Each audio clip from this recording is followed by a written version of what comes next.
Chapter 17. Lisbeth set out for the Rue Plumet, where she now went as to the theatre, to indulge her emotions. The residence Hulot had found for his wife consisted of a large bare entrance-room, a drawing-room, and a bed and dressing-room. The dining-room was next the drawing-room on one side. 2 servants' rooms and a kitchen on the 3rd floor completed the accommodation, which was not unworthy of a councillor of state high up in the War Office. The house, the courtyard, and the stairs were extremely handsome. The Baroness, who had to furnish her drawing-room, bedroom, and dining-room with the relics of her splendour, had brought away the best of the remains from the house in the Rue de l'Université. Indeed, the poor woman was attached to these mute witnesses of her happier life. To her they had an almost consoling eloquence. In memory she saw her flowers, as in the carpets she could trace patterns hardly visible now to other eyes. On going into the spacious anteroom, where 12 chairs, a barometer, a large stove, and long white cotton curtains bordered with red suggested the dreadful waiting-room of a government office, the visitor felt oppressed, conscious at once of the isolation in which the mistress lived. Grief, like pleasure, infects the atmosphere. A first glance into any home is enough to tell you whether love or despair reigns there. Adeline would be found sitting in an immense bedroom with beautiful furniture by Jacob de Malter, of mahogany finished in the Empire style with ormolu, which looks even less inviting than the brasswork of Louis XVI. It gave one a shiver to see this lonely woman sitting on a Roman chair, a work-table with sphinxes before her, colourless, affecting false cheerfulness, but preserving her imperial air, as she had preserved the blue velvet gown she always wore in the house. Her proud spirit sustained her strength and preserved her beauty. The Baroness, by the end of her first year of banishment to this apartment, had gauged every depth of misfortune. "Still, even here my Hector has made my life much handsomer than it should be for a mere peasant," said she to herself. "He chooses that it should be so, his will be done. I am Baroness Hulot, the sister-in-law of a Marshal of France. I have done nothing wrong, my 2 children are settled in life. I can wait for death, wrapped in the spotless veil of an immaculate wife and the crape of departed happiness." A portrait of Hulot, in the uniform of a commissary general of the Imperial Guard, painted in 1810 by Robert Lefebvre, hung above the work-table, and when visitors were announced, Adeline threw into a drawer an imitation of Jesus Christ, her habitual study. This blameless Magdalene thus heard the voice of the Spirit in her desert. "Mariette, my child," said Lisbeth to the woman who opened the door, "how is my dear Adeline to-day?" "Oh, she looks pretty well, mademoiselle, but between you and me, if she goes on in this way, she will kill herself," said Mariette in a whisper. "You really ought to persuade her to live better. Now, yesterday madame told me to give her 2 sous' worth of milk and a roll for 1 sou, to get her a herring for dinner and a bit of cold veal. She had a pound cooked to last her the week, of course for the days when she dines at home and alone. She will not spend more than 10 sous a day for her food. It is unreasonable. If I were to say anything about it to Monsieur le Maréchal, he might quarrel with Monsieur le Baron and leave him nothing, whereas you, who are so kind and clever, can manage things." "But why do you not apply to my cousin, the Baron?" said Lisbeth. "Oh, dear mademoiselle, he has not been here for 3 weeks or more. In fact, not since we last had the pleasure of seeing you. Besides, madame has forbidden me, under threat of dismissal, ever to ask the master for money. But as for grief, oh, poor lady, she has been very unhappy. It is the first time that monsieur has neglected her for so long. Every time the bell rang, she rushed to the window, but for the last 5 days she has sat still in her chair. She reads. Whenever she goes out to see Madame la Comtesse, she says, 'Mariette, if monsieur comes in,' says she, 'tell him I am at home, and send the porter to fetch me. He shall be well paid for his trouble.'" "Poor soul," said Lisbeth, "it goes to my heart. I speak of her to the Baron every day. What can I do? 'Yes,' says he, 'Betty, you are right, I am a wretch, my wife is an angel, and I am a monster. I will go to-morrow.' And he stays with Madame Marneffe. That woman is ruining him, and he worships her. He lives only in her sight. I do what I can. If I were not there, and if I had not Mathurine to depend upon, he would spend twice as much as he does. And as he has hardly any money in the world, he would have blown his brains out by this time. And I tell you, Mariette, Adeline would die of her husband's death, I am perfectly certain. At any rate, I pull to make both ends meet and prevent my cousin from throwing too much money into the fire." "Yes, that is what madame says, poor soul. She knows how much she owes you," replied Mariette. "She said she had judged you unjustly for many years." "Indeed," said Lisbeth. "And did she say anything else?" "No, mademoiselle. If you wish to please her, talk to her about Monsieur le Baron. She envies you your happiness in seeing him every day." "Is she alone?" "I beg pardon, no. The Marshal is with her. He comes every day, and she always tells him she saw monsieur in the morning, but that he comes in very late at night." "And is there a good dinner to-day?"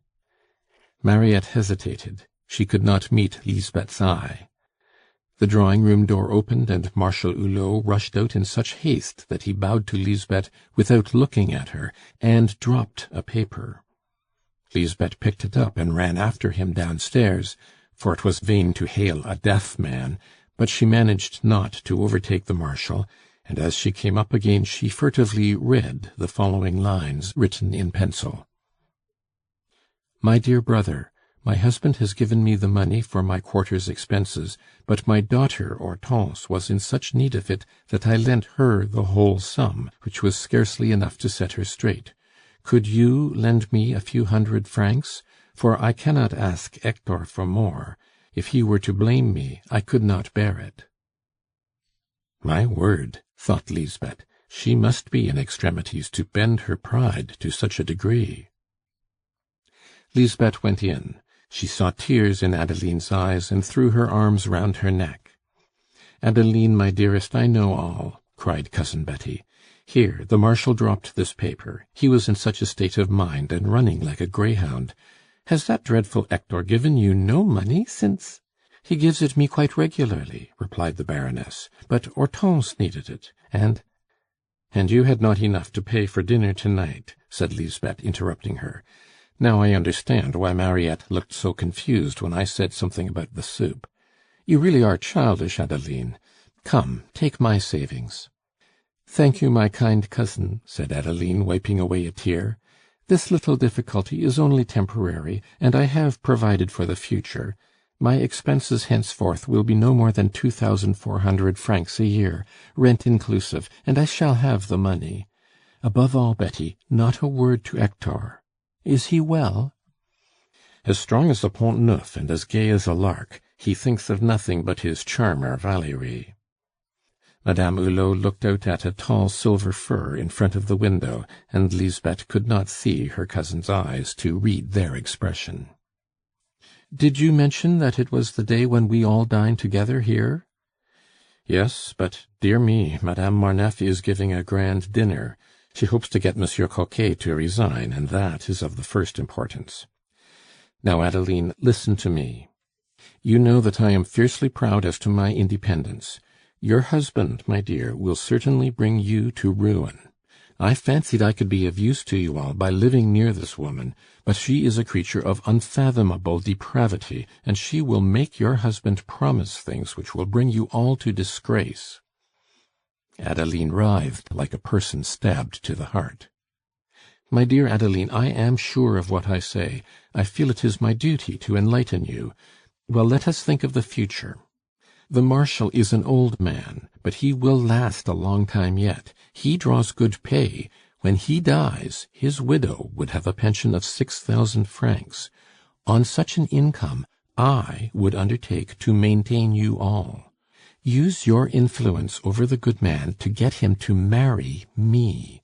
It is not for the sake of being Madame la Maréchale. I value such nonsense at no more than I value Madame Marneffe's conscience. But you will all have bread. I see that Hortense must be wanting it, since you give her yours." The Marshal now came in. He had made such haste that he was mopping his forehead with his bandana. "I have given Mariette 2,000 francs," he whispered to his sister-in-law. Adeline coloured to the roots of her hair. 2 tears hung on the fringes of the still long lashes, and she silently pressed the old man's hand. His beaming face expressed the glee of a favoured lover. "I intended to spend the money in a present for you, Adeline," said he. "Instead of repaying me, you must choose for yourself the thing you would like best." He took Lisbeth's hand, which she held out to him, and so bewildered was he by his satisfaction that he kissed it. "That looks promising," said Adeline to Lisbeth, smiling so far as she was able to smile. The younger Hulot and his wife now came in. "Is my brother coming to dinner?" asked the Marshal sharply. Adeline took up a pencil and wrote these words on a scrap of paper: "I expect him. He promised this morning that he would be here, but if he should not come, it would be because the Marshal kept him. He is overwhelmed with business." And she handed him the paper. She had invented this way of conversing with Marshal Hulot, and kept a little collection of paper scraps and a pencil at hand on the work-table. "I know," said the Marshal. "He has worked very hard over the business in Algiers." At this moment Hortense and Wenceslas arrived, and the Baroness, as she saw all her family about her, gave the Marshal a significant glance, understood by none but Lisbeth. Happiness had greatly improved the artist, who was adored by his wife and flattered by the world. His face had become almost round, and his graceful figure did justice to the advantages which blood gives to men of birth.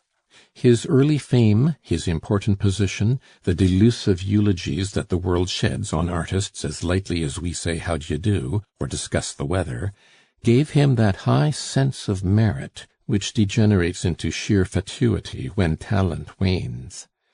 The cross of the Legion of Honor was the crowning stamp of the great man he believed himself to be.